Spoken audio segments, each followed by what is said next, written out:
আজ আমাদের এই সুন্দর যাত্রার শেষ ট্রেকিং দিন।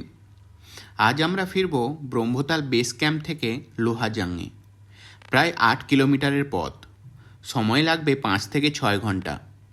সকালবেলা ব্রেকফাস্ট করে আমরা শেষবারের মতো বিদায় জানালাম ব্রহ্মতাল ক্যাম্পকে। মনে একটু কষ্ট হচ্ছিল এত সুন্দর জায়গা ছেড়ে যাবে বলে। প্রায় সকাল 9টার দিকে আমরা হাঁটা শুরু করলাম। শুরুর দিকেই চোখে পড়ল একটি সুন্দর মন্দির।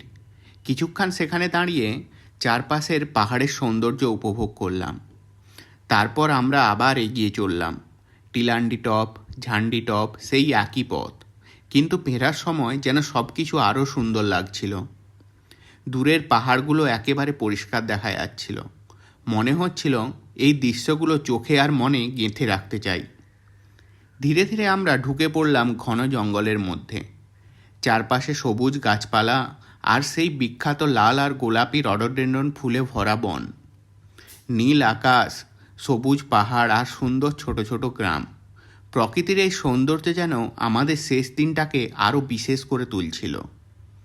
এই সব সুন্দর মুহূর্ত উপভোগ করতে করতে আমরা অবশেষে দুপুর প্রায় 2টোর দিকে পৌঁছে গেলাম লোহাজাং বেস ক্যাম্পে।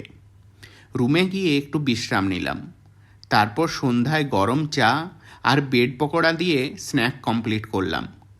সন্ধ্যার পর আমরা বের হলাম লোহাজাংয়ের ছোট্ট লোকাল মার্কেট ঘুরে দেখতে।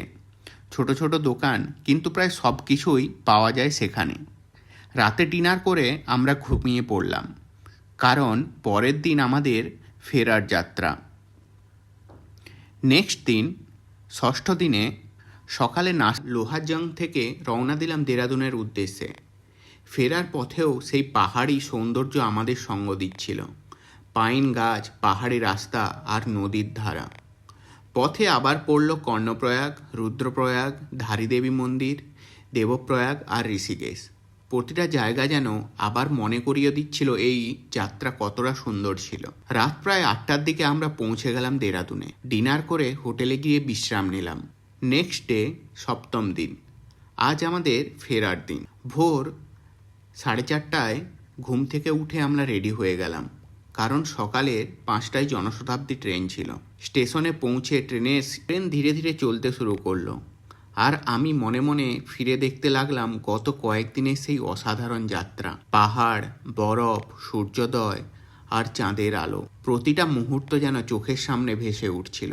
মনে হচ্ছিল এই যাত্রা শেষ নয়, এটা শুধু একটা নতুন শুরুর গল্প।